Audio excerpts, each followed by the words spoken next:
cars are lined up on the grid. The iRacing.com World Championship Grand Prix Series. We are underway. They all come down into turn one for the first time.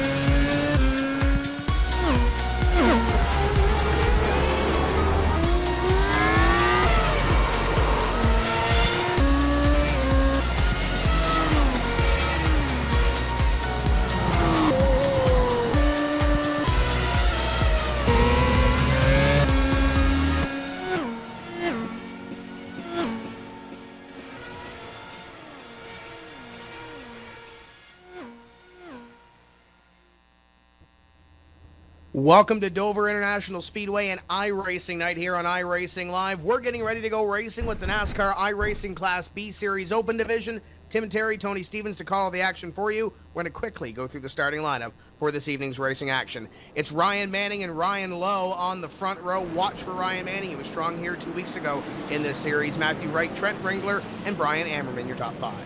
Next five include the four, Tom Moustakis, Alex Bergeron at 13, Matthew Davis, Chandler Kreisig, and Brian Wildesen in the 29. James Frizzle, Chris Seymour, Michael Vanisdal, Matt Kingsbury, and Jordy Lopez Jr. Jordan Worth, Dylan Jones, Matt Coker, Victor Bartlett, and Keegan Leahy make up the top 20. Jake Hayes, Jake Goodwin, Sean Powell, Adam Burley, Billy Weeks back to 25th. And final five starters in the 30-car field will include the 25 of Tristan Combs, the 26 of Brian Vieira, John Micah, Kevin Mitchell, and the 30 of Gustavo Martinez. Pace car working turn number 3 with 30 cars behind it, getting ready to see the green flag for the first time this evening. This is 100 laps around the Dover International Speedway. Pace car is off. Ryan Manning in control of the field, waiting for him to get on the loud pedal. There it is. Green flag flies, and we are underway for the first of 100 laps. And Tony, 2 weeks ago, when we covered this series, it was Ryan Manning who was so strong, and look at him now, bursting out. Out to the lead early, Tim, and the big key here at Dover is to simply, trouble already, turn off the turn number 2, and we have got ourselves a melee on the back straightaway. It all started with Ryan Lowe, and we've got 6 or 7 cars all swept up into it. The 9, the 21, the 22, the 19, and others all towards the middle of the pack. And Tim, the way the back straightaway narrows up, it's like a funnel effect. If something happens, you go down to the inside wall, but generally you're carrying so much speed, you bounce back up into traffic, and that's precisely what we just saw. Yeah, he was trying to keep that thing underneath him. The rear got out a little bit loose, and he just drives it into the fence trying to save that thing, and 10 car gets into him. That's Trent Ringler, your point leader in this division, and everybody else behind, as you mentioned, it funnels through. There's nowhere to go, and everybody piles in. Jake Goodwin in there, the 9 car of Victor Bartlett. Among those in there, 22 car getting a little piece of that in the back straightaway as well. That's Sean Powell. There's about 6 to 8 cars or so that are going to have to come down pit road and get damage fixed to these race cars. I believe Michael Vanisdal is one of them as well that barely squeaked through there, and he's another one of those drivers that's well within the top 10 in this series, currently sitting 4th in the point standing. So a couple of the drivers that are looking to gain points here tonight, Tony, involved in this one early. That they weren't. All it was simply Ryan Lowe trying to get the most out of that car on lap number 1, Tim. I was just saying, it's all about getting in line and making laps. And that's kind of what he was trying to do, but trying to maximize it at the same time. What happens here at Dover, especially on cold tires, the turns are so sweeping. It's so easy to pick up a push here. And for that matter, it's so easy to snap the car loose with just a little bit of extra wheel input. He was trying to use all of the racetrack without pinching that car off to kill his momentum. And by doing so, he just lost the nose, and up to the outside wall he went. And that pretty much triggered the whole entire incident on the back straightaway here at Dover International Speedway. Huge, huge accident. And again, took out a number of contenders in the early going. And that's something you really hate to see. You spend all week, all month, all whatever time period you make on a setup and on trying to get this car right. And literally in the first 2 corners, it all ends up in a blender. And when we look at this, we're going to see the NASCAR Peak Antifreeze Series here, I believe, next week. So you're going to look at this race here and get an idea as to what we're going to see in that NASCAR Peak Antifreeze Series race. Looking down the list, Ryan Lowe obviously going to be in that race, not the way he wanted to start. this NASCAR iRacing Class B Series event, round number 12 of 33 on this series, or week number 12, as we get ready to go back to green flag racing here. Cars are doubled up. Ryan Manning, 2 weeks ago, Tony, a member of the team, he's got Greg McKinney spotting for him here this evening.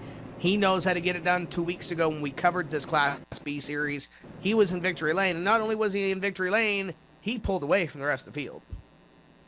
Oh, he did, Tim. It was certainly an interesting show to watch, no doubt. But tonight's not going to be the case. Ryan Lowe going to finish all the way back, unofficially, in the 29th spot, if not even the 30th spot, as Keegan Leahy being shown out of the race as well. But either one could obviously come back and try to make some laps just to pick up positions for the points' sake of things. So that means, Tim, Ryan Manning and Matthew Wright going to be on the front row here for the complete restart, essentially, with Tom Moustakis, Brian Ammerman, Alex Bergeron, and Matthew Davis, the next two rows.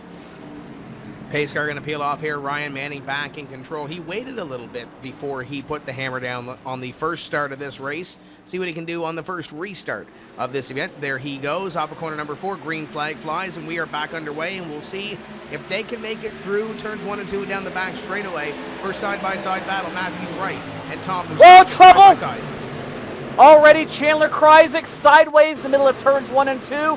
Somehow he was able to save it. He'll stay on the bottom of the racetrack, and we will stay green, Tim. I was just about to say, let's not speak too soon. Give them a lap or so to get rolling. But somehow Kryzik held on to it. A little bit of damage on the back of his machine, but he will keep rolling as first lap under. Oh, never mind. Caution is out. We've got trouble on the front straightaway here. And it looks like Matt Coker is involved. So is the number 29 of Brian Wildison. So 2 restarts, 2 yellows in the course of less than 2 green flag laps. The monster is hungry tonight. Yeah, it looks like the 29 may have went chasing up the racetrack a little bit. Got the apron at a corner number 4 and just got up into the 6. And I'm sure Matt's not going to be too happy with that one. He gets a little bit of damage, and the 29 does get a nice little lick in as they're both spinning down the front straightaway in that right rear corner. So the suspension, I'm sure, is not going to handle right on the number 6 of Matt Coker, as he'll try to catch the rear of the field, and I'm sure he'll be coming down pit road. Tom Moustakis did get that pass done on Matthew Wright. It moves Moustakis up to position number 2. Ammerman and Davis now complete your top 5. One driver moving through the field, Jordy Lopez, is now up in the top 10, and it might be a little bit of attrition there, Tony, as well, after all those drivers up front had to come down pit road after that first caution flag. But keeping a half eye on Jordy Lopez, because I'm sure he's going to be working through the field tonight. Well, he is, Tim, and it's no fluke by any means, and let me explain to you why. All these drivers in the official series races like this, where you can just join on any iRacing evening, you decide to log into the service from the comfort of your own home, but you're given a car number not by preference, but by iRating. In other words, the highest rated driver on the service in a field gets car number 1. Second highest gets car number 2, third highest gets car number 3, and so on down the line. So in a 30-car field, everybody is numbered 1 through 30. Jordy Lopez numbered 2 here in this race, Tim, as he is on pit road in his Chevrolet. That means he has got the second highest iRating in this field. In other words, he's pretty doggone stout in these B-class machines, these Xfinity cars, so we should expect nothing less than for him to have a solid run tonight. And there are some drivers that have a little less iRating, but we've heard their name before. Obviously, Alex Bergeron does a lot of racing on the iRacing service. If you hop in B-class and C-class racing, Ryan Manning obviously working his way towards that NASCAR iRacing Pro Series to try to make it in to the NASCAR Peak Antifreeze Series powered by iRacing. Tom Moustakis had one of those Pro Series black stripes, was there before trying to qualify for the series. He is going to be one to watch here this evening. Obviously, Ryan Lowe had some tough sledding early in this event. Jake Goodwin also had some tough sledding in the first few laps of that race. He's back there in position number 26. He does a lot of late model racing, a lot of C-fixed racing.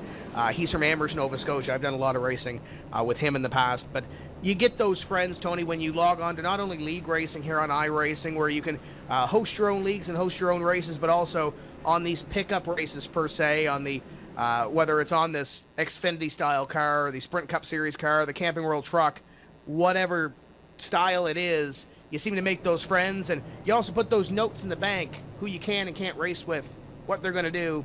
And I'm sure there's a couple of notes being put in the bank here in these first 9 laps of this race. There might be some notes being put in the bank, Tim, but it's really hard to say right now because of the simple fact you haven't had a chance to race anybody. And when you look at that, though, you might have a couple of drivers who make some moves that you might not think they'd make early. Put that in the memory bank, put that in your notebook for the next time you do race some of those drivers. Up in front, it continues to be Ryan Manning.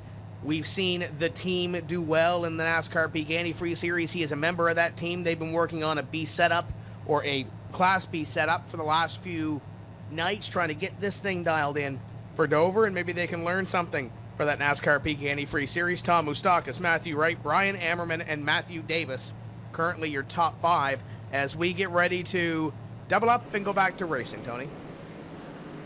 And Tim, sorry about a moment ago. I had some issues here, but you were mentioning something about getting a notebook and trying to get things in it as far as who you can race against, who you cannot race against, things of that nature. And here's the problem. You haven't had a chance to race anybody, Tim. You've had a lap and a half, if that, to actually race someone. And that's not racing. That's simply getting up to speed, getting some heat in the tires, and trying to get your bearings.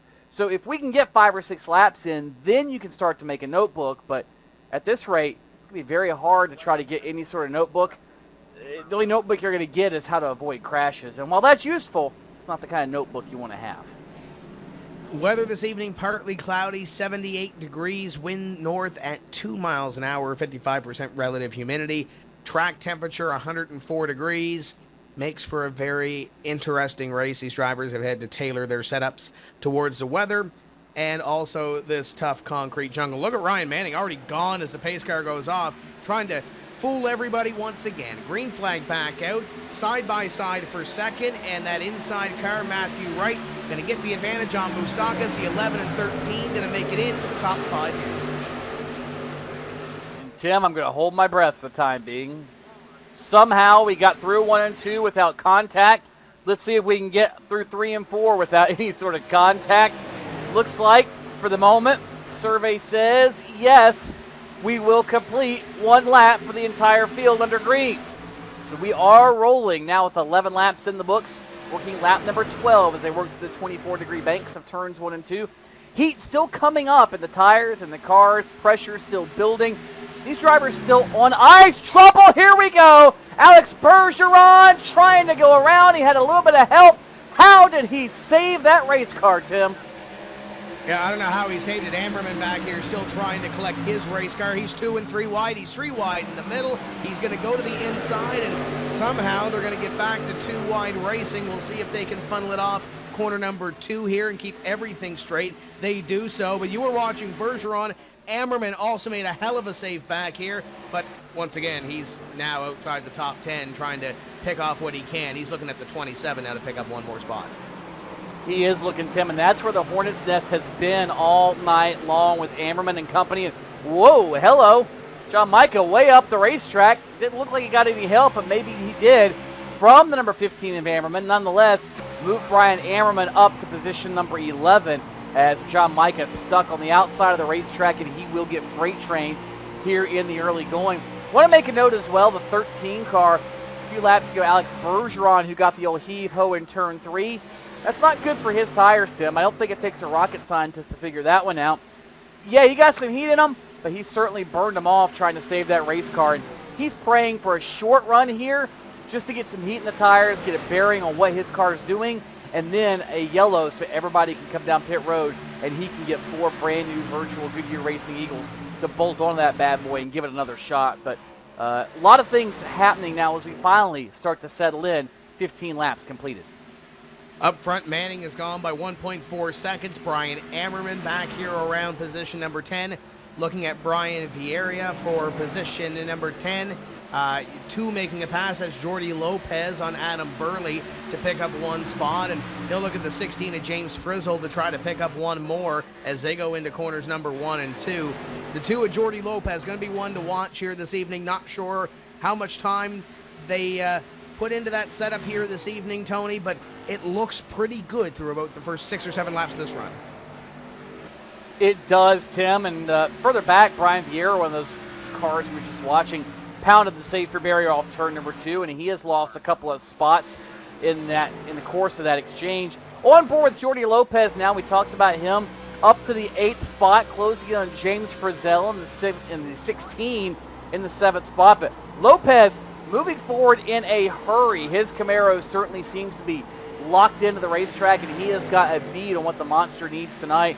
Move him now up to position number 7 as he chases down Alex Bergeron. And Jordi Lopez, I think, Tim, aside from maybe Ryan Manning, the fastest car on the racetrack right now. And that's certainly encouraging if you're Jordi Lopez. And if the cautions fall right, that's even more encouraging. The other good news, if you're the 2 of Lopez, you've got at least 1 pit stop still to go.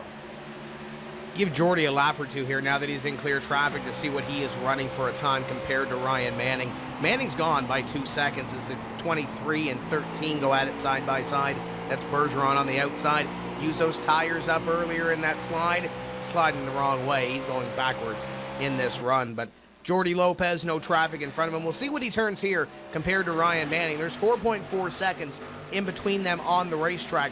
This time by, Jordi Lopez is going to turn a 24.71, and that's to a 24.81, so about a tenth faster for Jordi Lopez. But once again, he needs about 43 of those tenths in order to pick up the lead position. And that's very doable, Tim. There's still 80 laps to go. We're technically 78, or 79 rather, as Ryan Manning crosses the stripe. So that's very doable, but again, we're going to see pit stops before this is all said and done, so we won't even worry about counting that yet. We'll simply do as you suggested earlier, put it in the notebook and pull it out in case we need that little tidbit of information as we get closer towards the finish. Watching Adam Burley and James Frizzell. This is the battle now for the 7th spot, and it's gotten pretty heated, even with Alex Bergeron trying to lag onto that and tack onto the coattails for that matter. Still, that car doing very well, and just inside the top 10, despite having what we assume are no rear tires left after that slide 10 laps into the race. Yeah, he's trying to tack onto this little battle that Adam Burley and James Frizzell are going at it for position number 7. Keep a half eye near the front of that pack. Jordan Worth sitting in position number 4. Tom Moustakas in 3rd.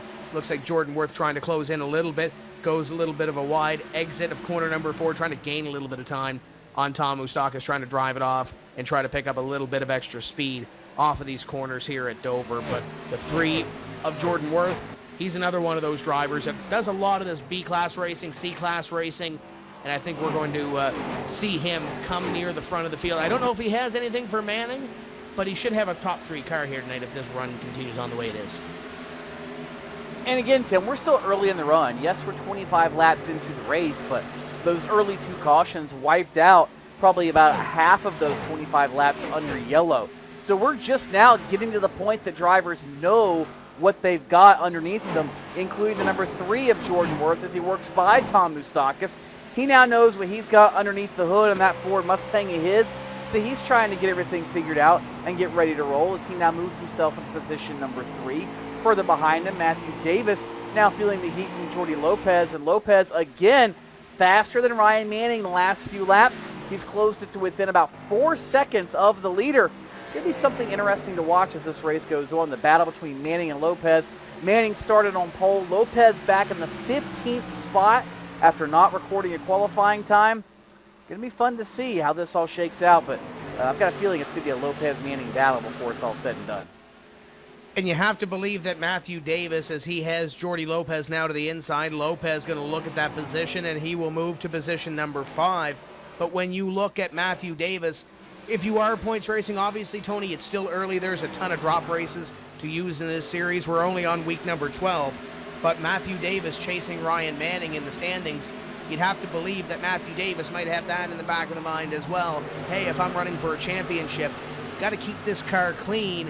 Obviously, Ryan Manning a little bit quicker than him right now, but Matthew Davis currently in 6th early here. I'm sure he's got that in the back of his mind. He's got to have that in the back of his mind, Tim. You don't run a series like this and not have points somewhere on the brain. This series runs the more traditional point-style format, just like the NASCAR Xfinity Series and most local tracks, most other series around the country. There is no chase. There is no special set of races to after you drop a certain number of points, or a certain number of races, I should say. like the NASCAR Peak Antifreeze Series, it is simply straight up 30-some races all season long. He with the most points at the end of the season wins. And when you run multiple ones of these events to try to maximize your points, that's all you do, Tim. You simply race for points. And literally in a 30-race season, you can run 90, 120, 150 races just to maximize the points for each of those 30 weeks. It's really an extremely grueling season when you get down to the mechanics of it. 23 car trying to maximize some points and try to get past the 16 car of James Frizzell. That's for position number 7. They continue to work for that spot. Closest battle there, but look behind them. Alex Bergeron has backpedaled all the way to Krizik and Dylan Jones. Looks like Bergeron has his hands completely full once again. Krizik trying to come to the front of the field. He'll look to the inside at a corner number 4 and the 5. We'll do the same on the 20. Here comes the 5 of Jones. To the inside of car 20, he'll pick up that spot. Look who's reeling himself into the picture. Brian Ammerman back here as well, trying to make something happen. Wasn't the 15 on the back of the 13 a few laps ago and they had that little slide? I think it might have been the case, Tim, to be honest with you. I don't exactly remember. Nonetheless, they were very close to one another when it did happen. Up the racetrack, there goes Bergeron. The 5 of Jones will work his way around. Krizik will work his way around. Remember, he was sideways right about there as well on the second restart, or no, first restart of the night. I'm already confused.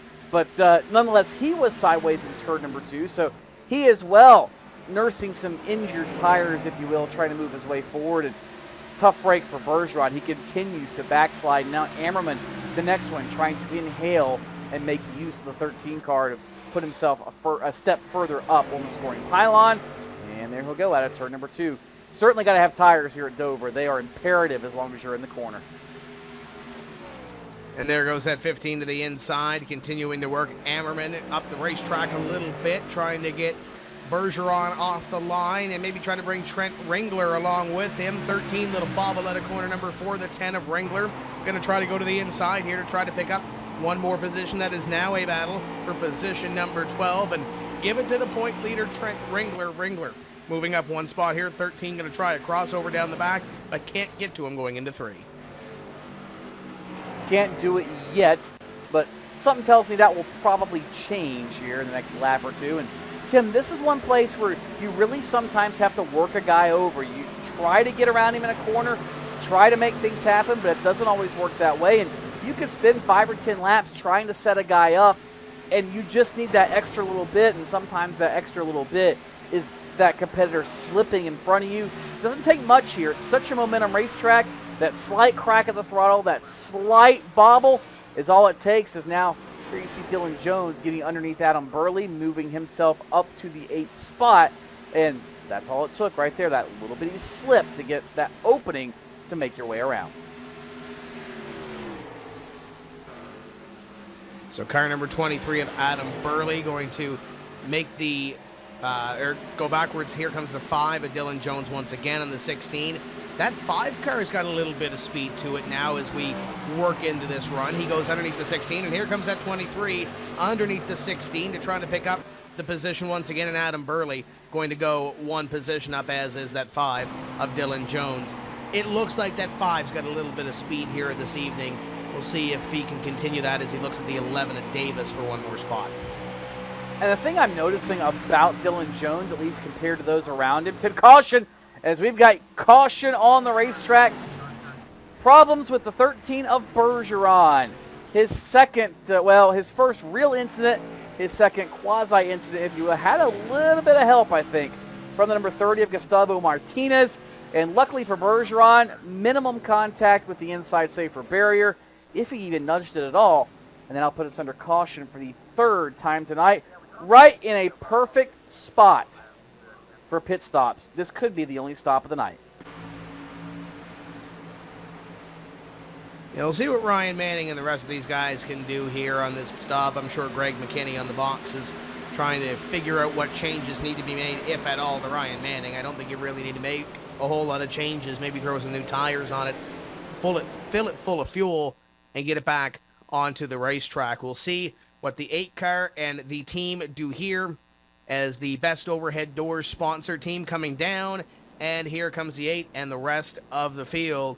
If somebody can pull a couple of quick pit maneuvers here, they might be able to get Manning on track position here for a few laps. I don't know that you want to, though, Tim. I think 4 tires are going to win this race. You're not going to do anything with 2 unless you're back at about 25th and you just need track position and try to hold on for the rest of the night. I think 4 tires is going to be the way to go as they creep down at 35 miles an hour. We anticipate it will be 4 tires for the leader Manning, as it will be for the rest of the field for the most part. A full tank of Sunoco Virtual Racing gasoline. Right side service complete on the Manning machine. Crew moves their way around to the left side, and yes, it will be 4 tires. The 3 car going to try to play that pit strategy.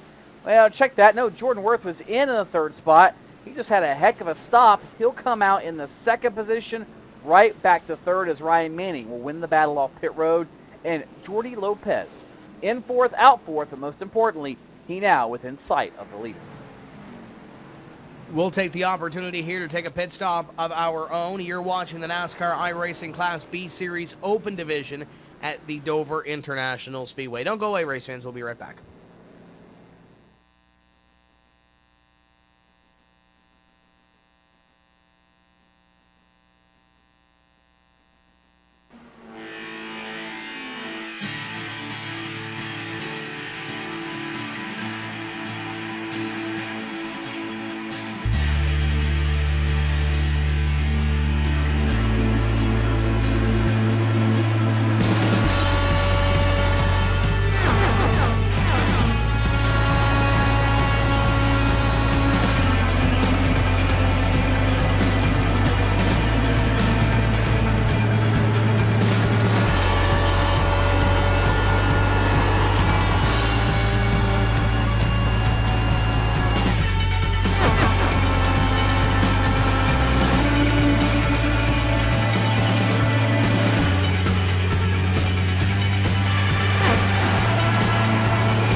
Welcome back to the Dover International Speedway and iRacing Night.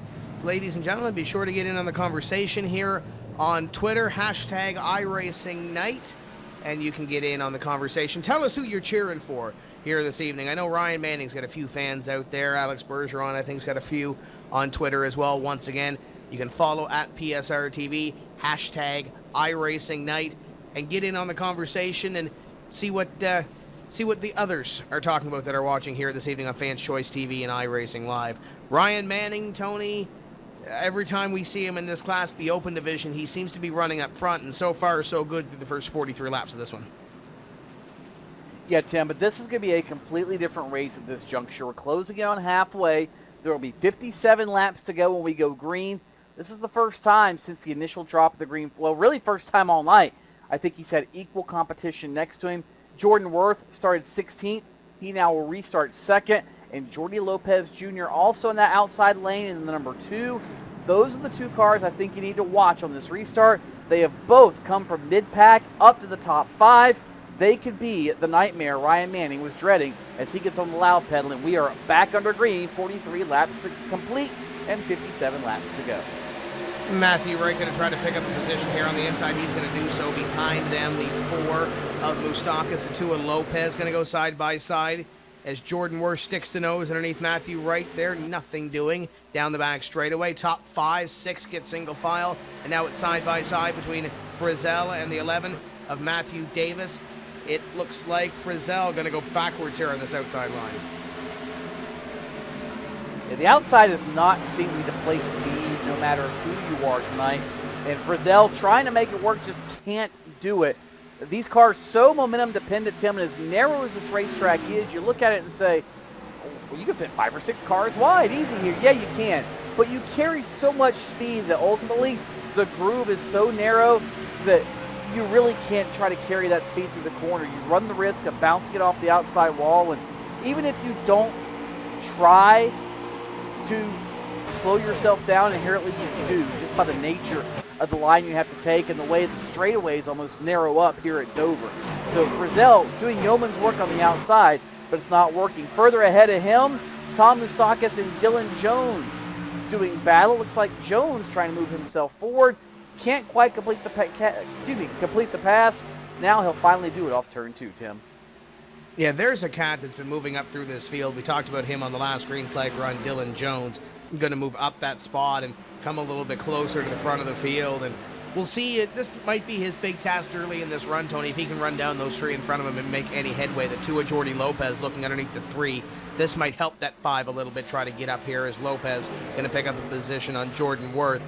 And the 5 and the 4 within sights now. The 3 going to try to cross the 2 over, nothing doing at a corner number 2. The 7 car gets a little bit of real estate between himself and that battle for what is now position number 3. And of course, Ryan Manning beginning to drive off into the sunset once again. Manning might be driving off into the sunset, Tim, but again, we're only 5-6 laps into this run. What I saw in the last run was Wright and Lopez, even Worth, seemed to get a little bit better as the run ran on. The intervals stabilized as we got later and later into the run. If we go green to the end, and I realize that's a really big if, it could be a different story. Lopez now less than a second from Manning, plus he's trying to deal with Matthew Wright. I think Lopez is faster than Wright. He just has to find a way to get around him. Back to like we talked about earlier, Tim, you can try to set a guy up and work him over for 5, 10, 15 laps, and sometimes all you need is that one slip up to get the advantage. And that, I think, is what Jordy Lopez is looking for. He and Wright so equally matched, they just aren't quite one faster than the other enough to where Lopez can get underneath the number 7 car to actually try to take the position. Halfway home in this one, 50 down and 50 laps to go at Dover. The 3 looking at the 2, who's looking at the 7. That is your battle for position number 2, and that 5 car closing in as well. Dylan Jones gonna make a battle of this thing for position number 2 between himself, Worth, the 2 of Lopez, and Matthew Wright in position number 2. And Matthew Wright is the driver currently sitting 10th in the point standings through the 12 races or 12 weeks that have been run so far. And Tony, I did a little bit of math. I looked at Trent Ringler's stats. This is his 41st start of the season. You mentioned these guys can do multi-starts throughout the week. This is his 41st start, which means he's approximately averaging 3.5 or so races a week. So he's getting a lot of track time in here since we started this B-class season. Like I said, Tim, you could easily do 120 plus races trying to chase the championship in those 30-some weeks. And I think that Ringler might be in that boat as finally Lopez gets that opening on Matthew Wright. Can't quite clear him off turn 4 just yet. Now, yes, the spotter says clear. And that is going to open the door for Jordan Worth, even for Dylan Jones to try to work his way by.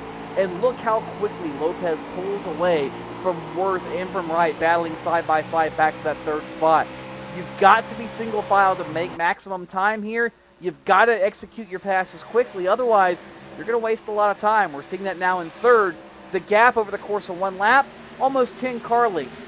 That's how important it is to set maximum speed here at Dover and how much running side by side can and does hurt you. Yeah, 7 holding on the outside, but over these next couple of corners as the 7 nearly gets into the wall. If he didn't off of corner number 2, the 5 are now going to go to the inside of the 7, but you can hold on for a lap or 2, Tony, on that outside line, but you start to work your way backwards if you're there for long enough. The 5 is now going to go to the inside and try to pick this one up, and it's closing in the 4, Tom Moustakis as well. The 7 has bounced off the wall a couple of times this evening. Tony, earlier in the run, he clobbered the back straightaway wall earlier in this race. He clobbered the back straightaway wall. I'm sure they fixed a little bit of that damage on that last pit stop, but it seems like the 7 is really, really good on the short run.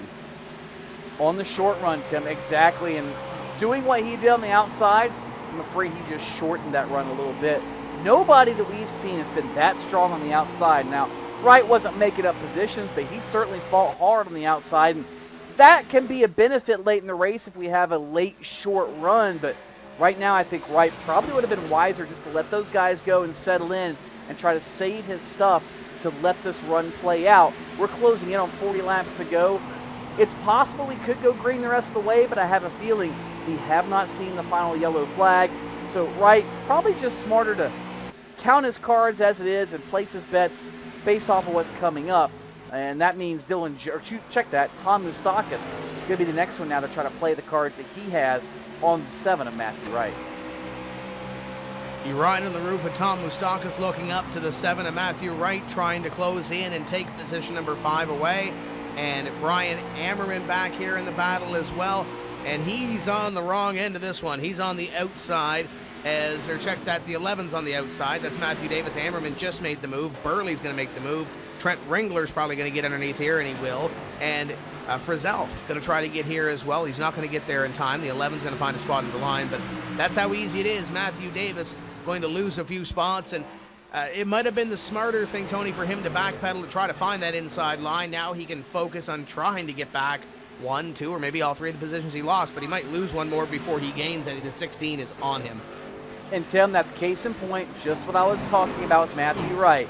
Doesn't burn the tires off, doesn't overheat anything. Now he's able to settle in and try to plan to get those spots back or plan for later in the run for Matthew Davis. Yes, James Frizzell is all over his rear tailpipe right now, but guess what? Davis knows what he has, and he can try to strategize based off of what his car is doing and maybe even learn something from the guys in front of him as far as where they're beating him, maybe where they were able to pass him at, and he's got more left than he would have had he tried to race him as hard as Matthew Wright did early in the run. Nothing wrong with either strategy. I just think that the one Davis recently employed is probably the winning one, at least at this juncture in the race. So we work lap number 62 of 100 here at the Dover International Speedway. It's iRacing night, the NASCAR iRacing Class B Series. The 2-car of Jordy Lopez is in a little bit of traffic. That's the 13 of Bergeron. He goes 1 lap down. And tough break for Bergeron after starting up near the front of the field and had his issues as Ryan Manning continues to lead over Jordy Lopez. The gap has stabilized. As you mentioned earlier, Tony, it seems like after a couple of laps, Jordy Lopez, the rest of the field gets a little bit better. And Jordy Lopez right now, it's about a half second or so, and it keeps fluctuating by a tenth and a half in between there. And it looks like Manning stepped it up that last lap. It's now about 0.6 of a second. And Tim, you can't necessarily judge it off 1 lap. So, I mean, a tenth of a second is next to nothing here at Dover. We've talked about how this racetrack is so momentum dependent, so line sensitive. You've got to hit your marks. And if you're off by literally a few inches, it can affect your lap by a tenth or 2/10 each time you cross the stripe. That time by Manning with a 24.85, Lopez a 24.92. So yes, Manning stretching it out slightly, but again, we're still early in the run. We're about, 20 laps into this run, roughly? So about a third of the way through what we anticipate could be the final run of the race. Now, if Lopez continues to drop back, we begin to see a pattern, then yes, we might have something to be worried about. And again, Lopez about a tenth off of Manning. So something to keep an eye on, Tim, is maybe Manning running his stuff a little hard, Lopez trying to save something for later in the race. We won't know yet, but we'll find out probably in about the next 30 laps or so. Talk to the crew chief and spotter, Greg McKinney, of Ryan Manning's car. If this thing does go green the rest of the way, and Tony, I probably just jinxed it, but if they do go green the rest of the way, they are definitely good on what they have on that race car, and they seem to be happy with it the further that they go. So Greg McKinney and them, they're hoping it goes green the rest of the way because they like that car on the long run. Jordy Lopez falling back a little bit here. He's going to have company with Jordan Worth and Dylan Jones. Talk about long run car. I think Dylan Jones is one of those that really likes his car when we continue to push the laps here. I think you're right, Tim. He seemed to really come on that last run. Mind you, it was only about 30 laps long, if that, but that car seemed to get better and better as Worth nearly caught the outside wall on turn number 2. The other thing I'm looking at is Jordy Lopez. Now, while his times have equalized with the leader Manning, look at that car. He cannot keep that car on the bottom of the racetrack. Yes, he's able to keep the speed through the center of the corner, but that car does not appear to be turning the way that he would like. He gets to the center, he drifts up the racetrack, and then cannot cut the car back down. To me, that says that car is getting tight. The front tires are starting to lose grip. So Lopez might be in a world of hurt and that might mean Jordan Worth and Dylan Jones can find their way by. But one thing about Jordy Lopez, he knows how to make that race car wide. The question is, how long can he make it wide for? As Worth looks to the inside in turn 1. Hello. Lopez, again, able to hold on to that spot, but it's only a matter of time, Tim. You cannot be that tight around Dover and hold on to a spot, and look at that. It might be now. Here comes Worth to the bottom. Still can't get the job done, but Lopez's front tires, their days, or for that matter, their laps are numbered, I believe. Yeah, worst car may have stepped out on him just a little bit coming out of corner number 2, not able to complete that pass going down into corner number 3. But the only driver that is liking this right now is Ryan Manning.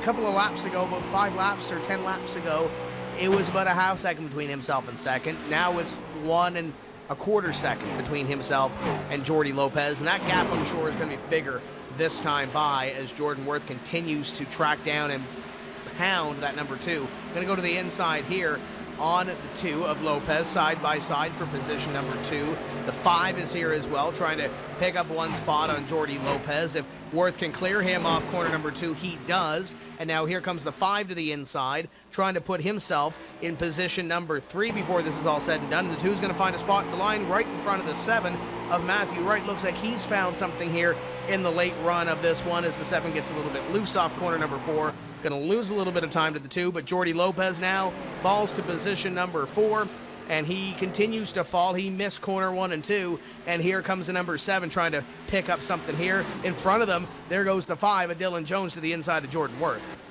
And Jones is going to take that Ford Mustang up to position number 2. And for Lopez, Tim, now that he's back in traffic, that push is going to get that much worse. He's got dirty air on the nose, does not have full downforce, and look at that. Matthew Wright trying to free him up under the back bumper, but Jordy Lopez's night just got that much worse. If he made any adjustments earlier based off of that traffic he was in, it might not be any good when he's out in clean air. And here goes Wright now trying to move himself up to 4th. But I think Lopez, with the wrong direction on that most recent stop, tightened the car up possibly too much from what it was, or maybe we're finally seeing what potential he has underneath that car, and maybe he's finally seeing the weakness that he might have, as we have got 25 laps to go this time by. Jones trying to chase down Ryan Manning, and this could be a battle for the ages. Jones is about a half a tenth to a tenth quicker per lap than Ryan Manning. Does that mean he can chase him down? I don't know, Tim. It's going to be close, but certainly something we're going to have to keep an eye on. 5 car just put Jake Goodwin in the rear view mirror, and we'll see what he can do now that he's in clean air. The 2 of Lopez trying to make his way past the 19 and trying to set his sights on those 2 in front of him. Dylan Jones in that number 5 car this time by turns in a 24.98. Ryan Manning the last time by was a 25.06. So he did gain about a tenth on your leader. If this thing stays green, it's going to be close. But is Ryan Manning possibly saving anything here, knowing that in the first 3 quarters of this race, he has been the class of the field? Maybe there's something left in the back pocket of that number 8 driver here tonight.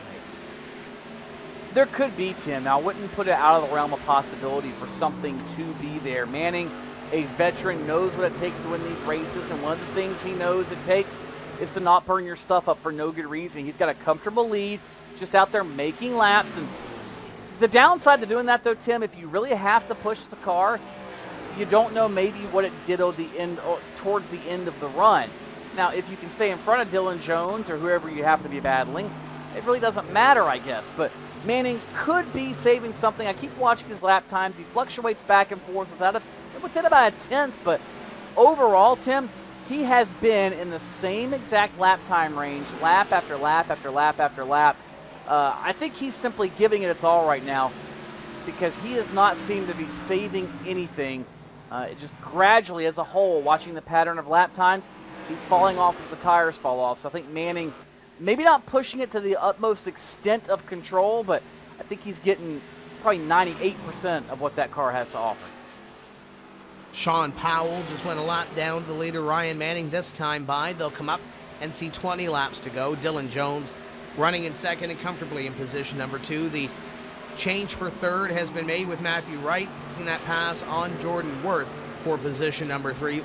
Lopez and Mustakas going at it for position at number 5, with the 2 now chasing car number 4 for that spot. The two going to try to look back at him going down into corner number 3, but can't seem to get there, so Moustakas will move up to the 5th place position this time by as you look out the roof and towards the 4 of Tom Moustakas. And Moustakas continues to get smaller and smaller and smaller. And again, riding on board, watch. Moustakas can get that car to cut a little bit. Well, maybe not quite as much as the other guys, but he's able to get that car to cut down and turn in the center, whereas Lopez is not. And that's essentially where Moustakas is beating Jordi Lopez. That car able to rotate the center, get off the corner, and get pointed in the right direction. Lopez, again, fighting that tight condition. Car wants to plow towards the outside wall. Is up front, nothing still changing. Jones, maybe a hair bit faster than Ryan Manning, but not by a whole heck of a lot. Literally hundredths or thousandths of a second per lap. And closing in, it'll be 17 laps to go this time, Tim. I think Dylan Jones needs a caution flag if he's going to do anything with Ryan Manning. Yeah, he's going to need a little more, at least if this thing stays green. Got a little more that time by to Dylan Jones, but he's going to need to do that every single lap. And then he's going to get past Ryan Manning in order to win this race. I'm not saying Dylan Jones is going to need a caution at this point, Tony, but he's going to need to definitely get up on the wheel if he's not going to bank on a yellow flag. And this thing does have a yellow or a green feel to it at this point, as Jordi Lopez and Tom Moustakas going to work up on the number 22 car, and Moustakas has ran down Jordan Worth. There's about 5 car lengths or so between those two. We could have a change for 4th in these next few laps. We very well could. Moustakas, again, one of these drivers coming on towards the end of the run, but is it too late in the run? That's the question. I think, obviously, for the win, it is, but for Moustakas, this has been his MO the last couple of weeks. At Iowa 2 weeks ago, we saw the exact same thing. Yes, he got a little lucky with the way the cautions fell, but that car got better and better as the run went on, and now here he is inside the top 5 trying to make his way forward by Jordan Worth and others as we get down to the closing laps. The only other thing that might pose a problem, traffic for leader Ryan Manning, Tim. He's got 2 slower cars in front of him. I don't think they'll become a problem, but anything is possible here at Dover, and that could be the opening Dylan Jones needs to run him the rest of the way down. The gap was 1 3/4 seconds. It's now down to 1.5 seconds. Jones starting to close in, but I think it's too little too late. Yeah, he's gained a 10th in the last 3 laps.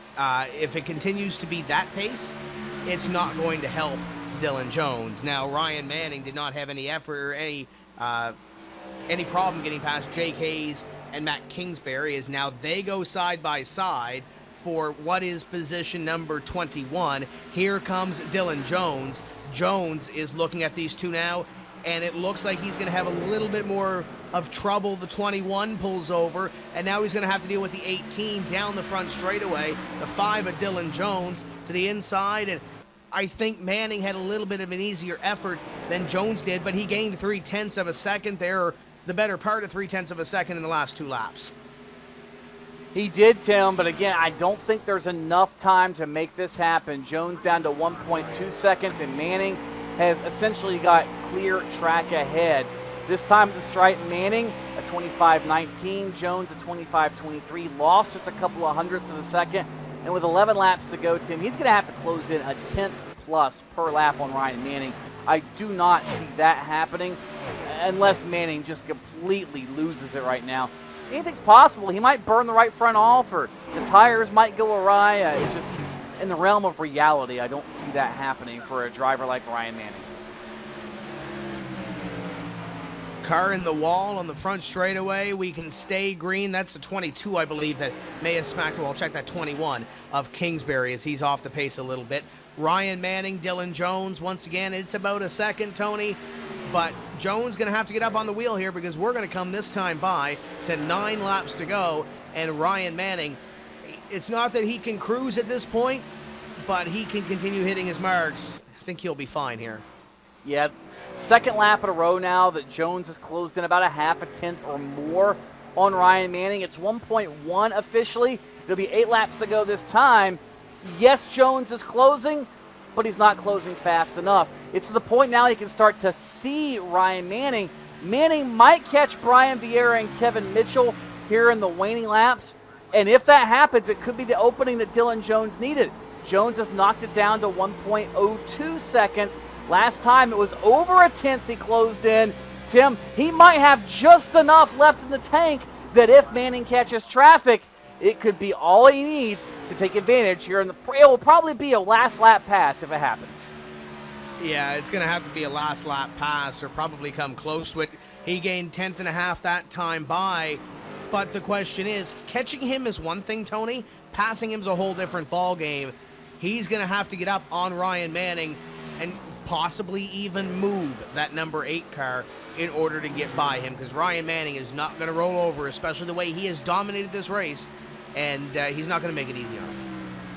No, he's not going to make it easy. That time it was a 24 to a 16, another 0.08 of a second. That brought it down to 0.8 overall with 6 laps to go. And now Jones is literally car lengths away as they begin to catch this traffic. This is Ryan Manning's worst nightmare. It's not just mano-a-mano. He's got traffic to deal with, and when and where they catch this traffic could play a major factor in the outcome of it. Only 5 miles remaining here on iRacing night. First car, Brian Vieira, he will go to the high side. Not going to be a factor for Manning. That means Dylan Jones now going to have to work his way around. He closed in another 0.5 that time, but again, with 4.5 laps to go, he needs a little bit more. And now that they're in traffic, it seems Manning might be a little bit stronger. And the 5 car not going to have an issue with the 26 car. We'll see what he can do this time by. And he's going to lose a little bit of time that time by. It's now 0.8 of a second between your top 2 drivers with 4 laps to go. Going to lead a little more in order to get up to Ryan Manning. Matthew Wright comfortably in position number 3. Moustakas has about 0.6 or so between himself and 5th place. So it looks like this might be the closest battle here. 8 car coming up on the 25 to the inside that he goes down the front straightaway. 25 not going to be an issue. Next up is Kevin Mitchell in the 28. 3 laps to go, and these final few lapped cars, slower cars at the back of the field, might be all that Ryan Manning needed to work his way to victory lane here with Miles the Monster and find himself in the clutches, quite literally, of the big white giant. 2 laps to go, and Manning starting to stretch the advantage out. Well, check that. Closing in slightly is Jones, and now there's no buffer between them, but at 0.75 of a second, you got to have a major issue now with the car in front of him. That's Matthew Davis. Davis to the high side of the racetrack will allow Ryan Manning to go. He'll work his way off turn number 4, Tim. It'll be the white flag in the air, final mile for Ryan Manning to go to victory here in the NASCAR Xfinity Series Class B division of iRacing.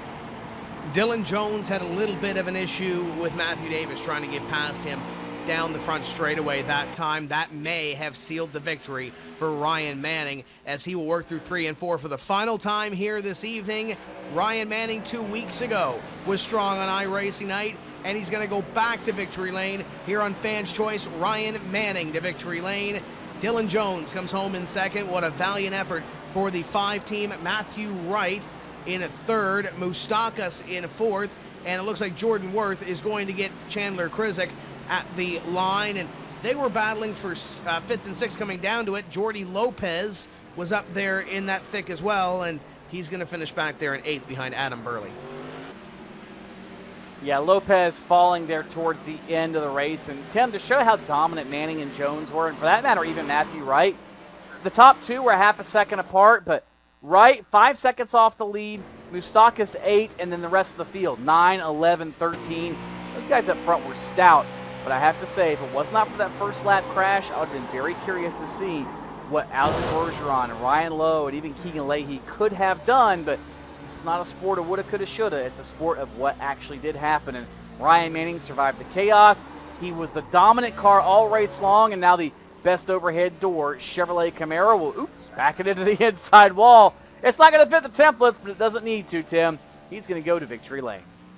Ryan Manning, your winner at Dover. He tames the monster and lights it up here on the front straightaway and gets the wall again once again on the inside. We're going to step away for just a few moments' time. We'll wrap up iRacing night. We'll possibly talk to a few of these guys that finished in the top 5.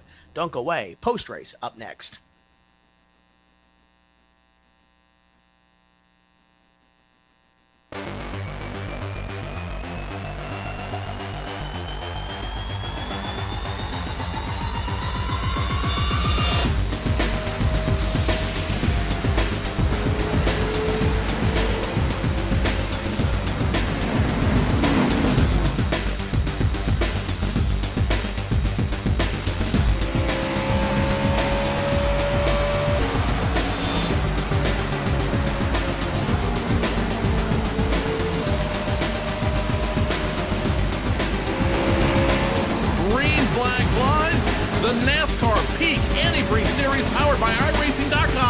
has officially begun.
Welcome back to iRacing Night in the NASCAR iRacing Class B Series at Dover, and once again, it's dominated by Ryan Manning from the team, Tony Stevens in victory lane with Ryan Manning.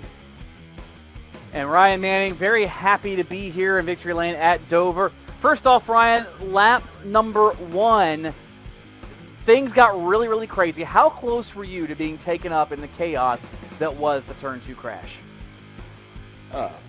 Far enough away that it didn't bother me. Well, I guess that's one simple way to put it. Out in front's usually the best thing, the best way to avoid an accident for that matter. Some of your competition got eliminated, and then you had a couple of long runs essentially in the middle of the race. How good was that race car? How much were you saving over the course of those runs? Did you really know what you had compared to everybody else? I didn't know what I had past lap 20, and it was surprisingly better, but once we got past lap 45 or so, the splitter was just hitting the ground. It wouldn't turn. So I was doing all I could to not use up the right front and hope I can make it. Dylan, he was there. Another 10 laps, I wouldn't have been able to hold him off. He was really fast on the long run. I was going to say, he was coming like a rocket ship the last 20 laps or so. Did the traffic worry you at all, or was traffic something you thought that could help you try to add to your buffer that you had over him?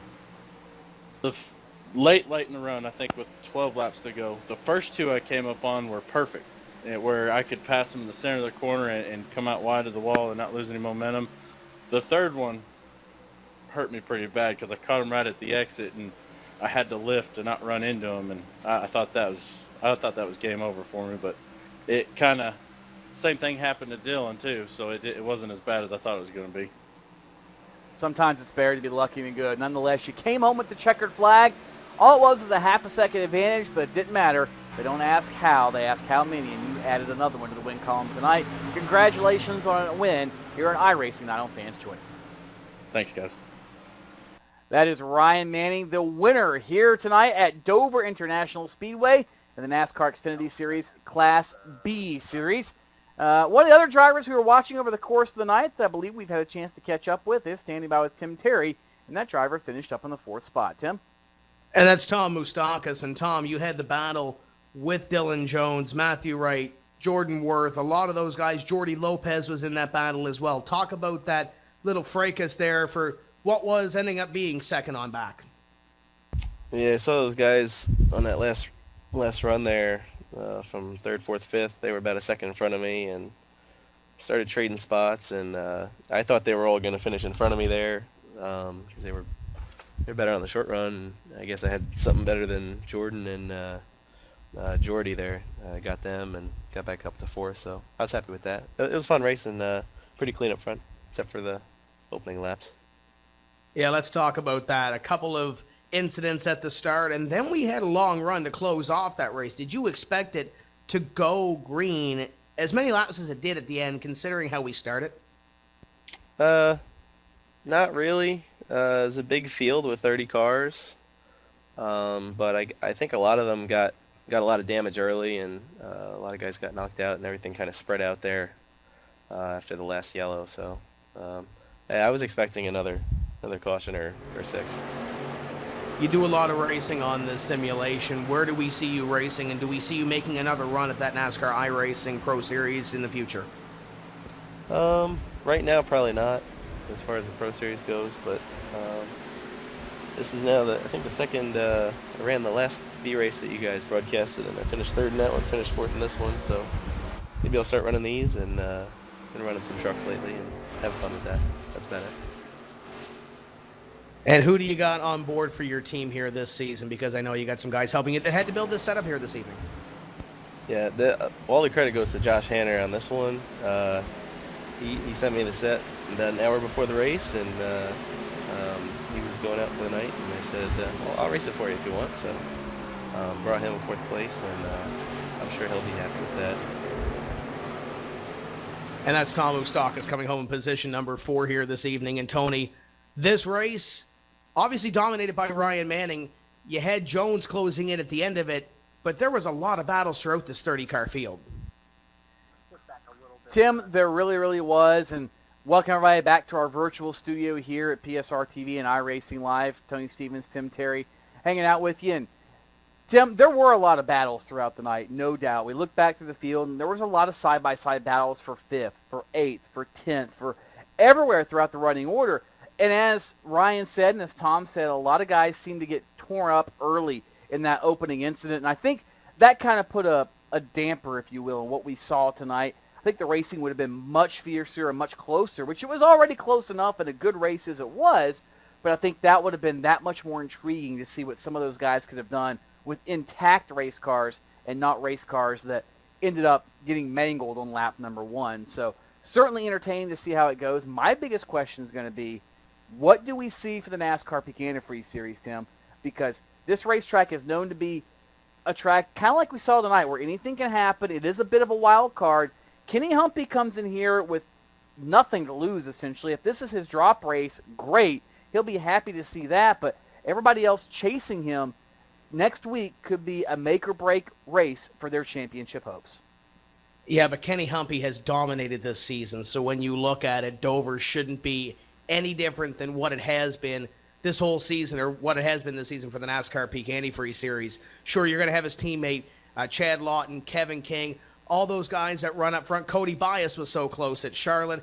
There's a lot of those guys that run good, but then Aftermath Motorsports was good as well, had a little bit of a gamble on fuel and ended up winning that race as well. This race, those early caution flags really told the tale and cleaned out a lot of good cars. I think we're going to probably see much of the same next week as well. It's just a matter of which good cars possibly get taken out early, because when that big one happens or when somebody spins in front of the field, there's really nowhere to go. No, there really isn't, Tim. There's virtually nowhere to go when something like that happens. And the thing about Dover, you talked about how Aftermath ended up winning because of fuel mileage at Charlotte and how the team was very fast. And a lot of guys had some speed. Charlotte is a place where, yes, crazy things can happen. We saw it in the Coca-Cola 600. It came down to fuel mileage just as it did in the NASCAR Pecan Free Series last week.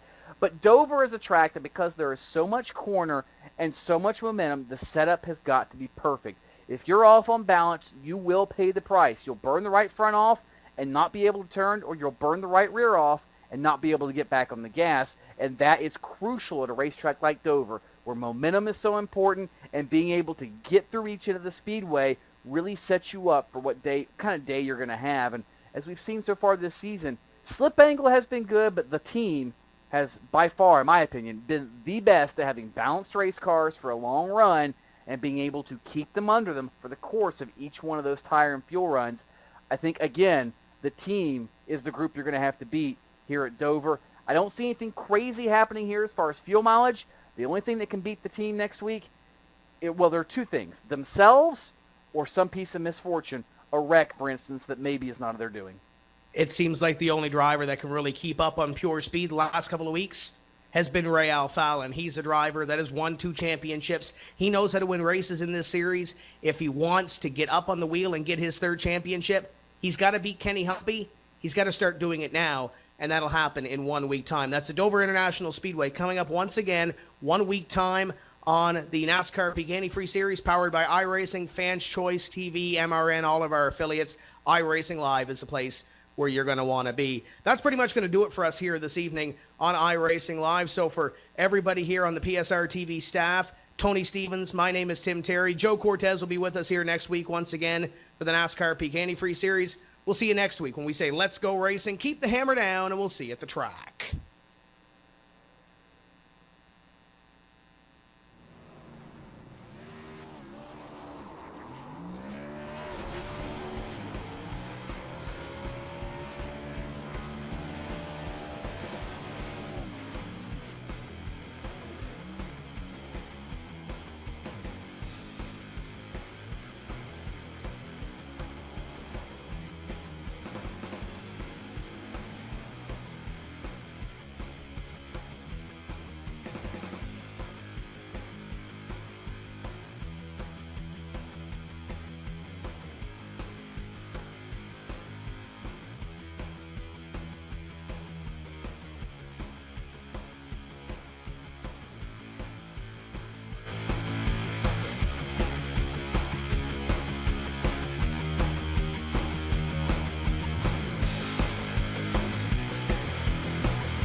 It's been a very long offseason. Teams have changed, sponsors have changed, colors and all, but one thing that hasn't, they like to mash the loud pedal. Green flag is out on the 2015 NASCAR Peak Antifreeze Series season. iRacing is the ideal platform for these broadcasts because we have the best racers, the best online racers in the world, and we have such a variety of racing, from NASCAR to Grand Prix style racing, sports car, endurance racing. We do it all.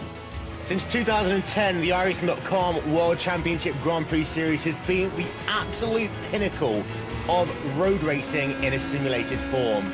Great start then by Yakoda from the front. They're packing up behind number one. They're going to be 4 wide as they come down into turn number 1 for the first time. Will they make it through that first corner? You can see them funneling through the center S's. It looks as though everyone is just about made it through. We have got ourselves some contact though, Rachel. Side by side going into turns 3 and 4. Humpy's got the advantage, but Ottinger's not going to. Oh, he got into him! Ottinger gets into the 58, turns right into him, and that ends Ottinger's run.